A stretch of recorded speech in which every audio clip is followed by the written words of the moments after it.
Hello everybody. So I'm going to be doing this video a little bit differently because this video is not about me, it's about Dorian. I wrote everything down on a notepad and I'm just going to read what I wrote. It was easier for me to get my thoughts in order and make a coherent, cohesive telling of the story. And I really don't need to be seen because this isn't my video, it's not about me. So I figured, what better way to tell it than just to read it where, I don't need to be seen. So pardon me ahead of time for skipping over my words. I'm not good at reading out loud. I get tongue twisted a lot, so I might flub this up a little bit, but I will do my very best. Thank you for being here, and thank you to everybody who wanted to hear the story. So let's just get right into it. Firstly, I would like to say that above and beyond all else, this is Dorian's story. He is not the social media type, so making a video talking about or trying to get catharsis from situations that happened are not really his forte. I'm quite happy to tell the story for him. Before I continue, I'd like to say that I did get his permission first, and we discussed what he was and wasn't comfortable with, which is why you'll be watching this video from a link that I gave you and not from scrolling on YouTube. He also posted a comment on my post about this, which says as follows, in his words: "This is really hard for me to go through as I tried to forget all that happened, but I think it's important as to why I disappeared around that time frame and what I went through. No one should enter a relationship with someone who hides who they really are until you're legally stuck with them." End quote. I assured him that I would be as respectful as possible while telling his story, and I'm going to do my very best not to let my personal feelings overwhelm me. I know it's been almost 8 years since all this has happened, but both Dorian's and my hatred still run high. However, I need to remember that this isn't my story and it's not about me. I featured at the beginning and during some parts in the middle, but this is Dorian's story and Dorian's trauma. I hope that having the full story out there will help him to finally heal and be able to move past this, especially since he has a baby daughter on the way and there's just no room for people who don't deserve a part of your thoughts. Dorian first told me everything that had happened a few years ago. The original messages are now lost on my laptop somewhere, and to be honest, I didn't feel like digging through gigs and gigs of screenshots looking for them. I did ask him to remind me of what all happened, but it's still such a sore spot for him, understandably, so he doesn't want to rehash all that horrible time in his life. I do remember quite a bit, and even if it's not literally everything that happened, it will be enough for you to see the cruelty from the two people who were supposed to love him. I will try to keep this as short as possible. Trigger warning for emotional and sexual abuse. So Dorian met Issa many years ago. The majority of the story started in 2017 and, according to Dorian, continued for 4 years. They were friendly at first and then started flirting with each other. Dorian has always been a loner with horrible self-esteem and used to tell me that he felt like he would always be alone. So when I saw him starting to get close to this girl, I was originally very happy for him, and I encouraged her to come with us to different outings like the beach and the Lantern Festival. I'm going to skip over all the details about their actual relationship because none of that is important.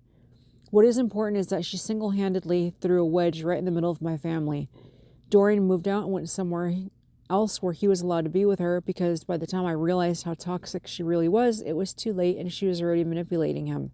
I tried to forbid them to see each other, but obviously that didn't work either. He left me for her, and not only did she forbid him to ever talk to me again, but she also went to the hate sites that have been bullying me since 2009, trying to make me kill myself, and she framed Dorian and pretended that he was on the site talking bad about me because she knew that if I found out, I would cut him off forever.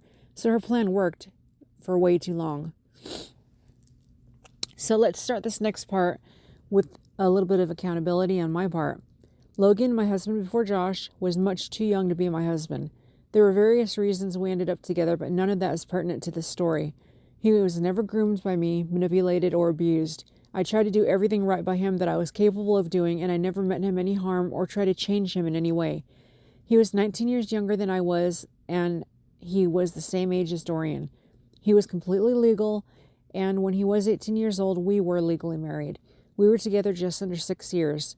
We grew apart because of reasons that I won't get into here, and he ended up telling me that the best thing I could do is find an American boyfriend and get myself back home, because he knew how homesick I had been and that my mom was very sick as well. She had had a stroke and was suffering from dementia. This was a mutual decision, and soon after I met Josh. Josh and Logan saw each other on video chat. They were not hidden from each other. They actually got along great, and it made the whole transition that much easier for us all. We moved fast, and within 4 months, I had successfully moved from New Zealand back home to America, although I was in South Carolina and not El Paso where my mom was. I settled into my new life, and 1 year later, Josh and I were married. I miss Dorian sometimes, but Little Miss Manipulator was spot on. I saw all of the posts on the hate sites, and I thought that Dorian, even though it was highly out of character for him to turn on me, had indeed gone there and gleefully was talking shit about me, and so with a very heavy and very angry heart, I cut him the rest of the way out of my life. I had no son. My mom ended up dying before I was able to get to her and to see her again, and my dad had died years ago. All I had was Josh. Now, behind the scenes, Logan had rekindled his friendship with Dorian and moved in with him and Issa. Issa suddenly started talking about being polyamorous because she wanted to screw around with Logan. Together they pushed, harassed, and bullied Dorian into allowing the marriage to be opened, and her and Logan became more and more of a thing while Dorian was being ignored and squeezed out of his own marriage. He had to watch as his ex-friend, his ex-stepdad, came into the marriage and started this dynamic relationship with his own wife. Together, they tried all sorts of depraved acts and would bully Dorian into taking part of them, including having to have threesomes with her and Logan. Now let that sink in for a few minutes. Picture someone who has been alone and depressed their entire lives, feeling worthless and not good enough for anyone, finally finding a girl who swears that she loves him more than anything else and indeed even married him. Sure, he was cut off from his own mother, but that was the price he was willing to pay to finally feel loved, to finally feel like he mattered. And then to round out his happy new family, his old friend moves in, and it's almost like old times. Except Logan and Issa are starting to get closer and closer. It's them walking arm in arm or hand in hand while Dorian becomes the third wheel in his own marriage. Issa is the definition of a trans-trender, one of the woke social justice warriors, and that's her entire identity. She says that she's trans but still wants to be called she and her. Dorian, being a very hard-headed and strong-minded youth, does not fall into all of this, but guess who does? That's right. Miss Master Manipulator herself convinced a very hetero, straight young man that he was actually transgender, and she got him to not only start wearing makeup, but wearing fake glasses like her, dressing like her, calling himself Lydia, and even started taking female hormones. Now, I was with Logan from ages 16 to 22. We were together nearly 24/7. We had no outside lives, we only had each other. Logan did go to work, but aside from that, we did not have outside interests. In all of that time, there was not a single clue, hint, or inkling that he was anything but a straight man. Yet somehow in the space of about a year, he infiltrated Dorian's married life, changed his looks, became a sexual deviant, and even started to change his gender. God, my tongue hurts already. But I was the bad one, right? Issa and Logan had sex all the time and didn't care if Dorian was around for it. They even started bringing other friends into the bedroom, or at least they tried to. By the way, I will have a separate video that goes along with this one, and that's the one that will have all of the pictures that go along with this tragic story. So poor Dorian, who had briefly tasted what was supposed to be true love, has not only lost his wife, his mother, and his good friend / ex-stepdad, but now he's feeling worse than he felt before this whole mess. He has no one to turn to and no way to get away from the nightmare that is his new life. He starts getting shut out more and more. His birthday, for instance, he was forgotten about, but she made sure she bought Logan a cake for his and would cook him big dinners.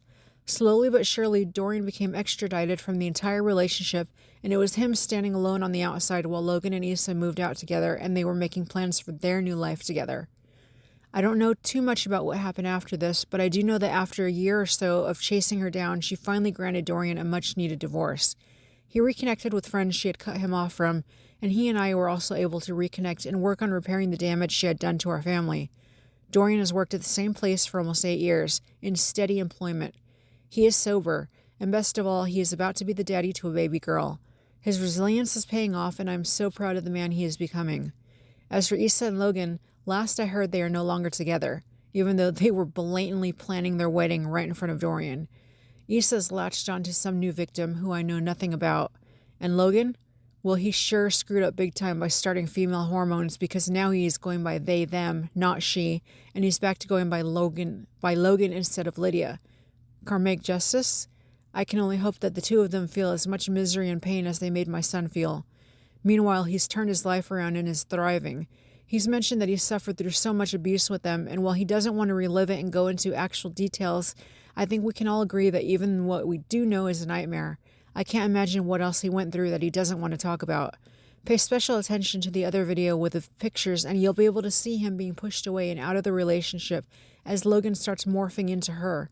A weaker person would have tried to kill themselves, and I'm thankful every day that my son is still here and we can be a family again.